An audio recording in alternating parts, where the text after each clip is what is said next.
તો ગાંધીનગર તપોવન સર્કલ પાસે પૂર ઝડપે આવતી કારે ટુ વ્હીલરને અડફેટે લેતા યુવતીનું મૃત્યુ થયું। કાર ચાલક મોહિત ગુપ્તાએ પોલીસ સમક્ષ કબૂલાત કરી કે ઊંઘ આવી જતા અકસ્માત સર્જ્યો। તો યુવતી ગાંધીનગરથી નોકરી પતાવી ઘરે જઈ રહી હતી અને એ સમયે આ અકસ્માત થયો। સમગ્ર ઘટનાના સીસીટીવી ફૂટેજ પણ સામે આવ્યા છે, જેમાં સ્પષ્ટ દેખાય છે કે કાર ચાલક યુવક પૂરપાટ ઝડપે તેમજ બેદરકારી ભરી રીતે હંકારતા હતો। ઘટના અંગે જાણ થતાં જ અડાલજ પોલીસ સ્થળ પર આવી પહોંચી હતી અને આગળની કાર્યવાહી હાથ ધરી। કાર ચાલક મોહિત ગુપ્તાની પોલીસે અટકાયત કરી લીધી છે। કાર ચાલક અમદાવાદના સાઉથ બોપલનો રહેવાસી હોવાનું સામે આવ્યું।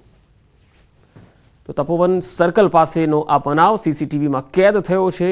અકસ્માતના હચમચાવનારા સીસીટીવી સામે આવ્યા છે। તમે તસવીરોમાં જોઈ શકો છો કેટલી સ્પીડમાં આ કાર હંકારી રહ્યો હતો જે વ્યક્તિ છે। આણંદમાં વધુ એક વખત ડ્રિંક એન્ડ ડ્રાઈવની ઘટના સામે આવી। નેશનલ હાઈવે નંબર 48 પર આણંદની સામરખા ચોકડી નજીક કાર અને બાઇક વચ્ચે અકસ્માત થયો।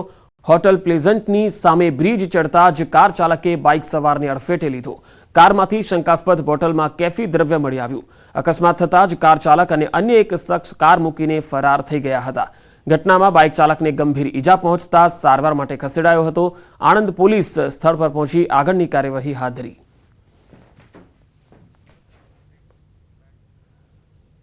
વડોદરામાં ટ્રાફિક નિયમોનો ભંગ કરનારા ચેતી જજો। નિયમો તોડનારા વાહન ચાલકોના લાયસન્સ સસ્પેન્ડ થશે।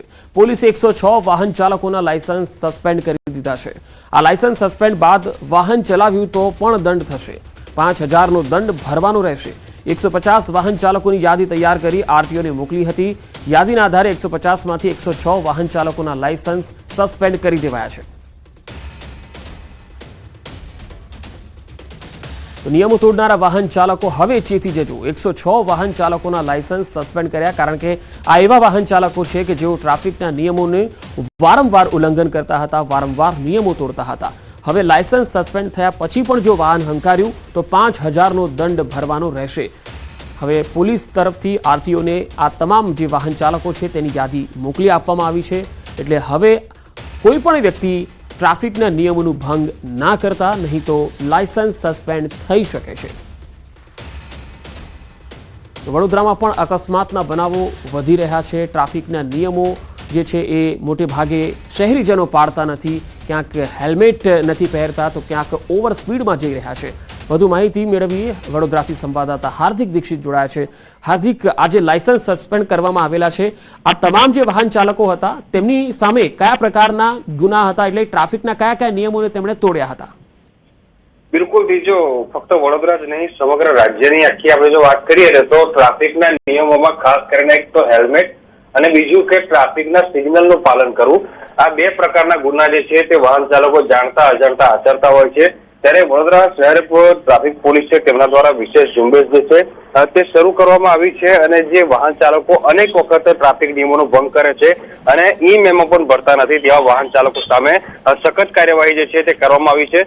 અગાઉ પણ ટ્રાફિક ડીસીપીએ માહિતી આપી હતી કે જો હવે નિયમ ભંગ કર્યો તો લાયસન્સ રદ કરાશે। ત્યારે જે ટ્રાફિક પોલીસ અને ટ્રાફિક ડીસીપીએ કહ્યું હતું તે કરીને બતાવ્યું છે। લગભગ 150 જેટલા વાહન ચાલકોની યાદી આરટીઓને મોકલી હતી, તેમાંથી 106 જેટલા વાહન ચાલકોના લાયસન્સ હવે રદ કરી દેવામાં આવ્યા છે। હવે રદ કરાયેલા લાયસન્સ વાળા વાહન ચાલકો જો પોતાનું વાહન લઈને રસ્તા પર નીકળશે અને ટ્રાફિક પોલીસને ખબર પડશે તો 5000 રૂપિયાનો દંડ જે છે તેમને ફટકારવામાં આવશે। એટલે ખૂબ જ મોટી કાર્યવાહી કહી શકાય અને જે બે લગામ ભરેલા વાહન ચાલકો છે તેમને ચોક્કસથી હવે ટ્રાફિકના નિયમોનું પાલન જે છે તે કરવું પડશે। જો નિયમોનું પાલન નહીં કર્યું તો આવા વાહન ચાલકો વિરુદ્ધ ટ્રાફિક પોલીસ જે છે તે તવાઈ બોલાવવાની છે। જી હાર્દિક, આભાર માહિતી આપવા માટે। પાટડીના વડોદ ગામે ભંગારના ડેલામાં આગ લાગતા અફરાતફરી મચી। મોડી સાંજે ભંગારના ડેલામાં આગ લાગતા સ્થાનિકો દ્વારા ફાયરની ટીમને જાણ કરાઈ। બહુચરાજીથી ફાયર ટીમને બોલાવવામાં આવી। ફાયરની ટીમે આગ પર કાબુ મેળવવા પ્રયાસ હાથ ધર્યા। સદનસીબે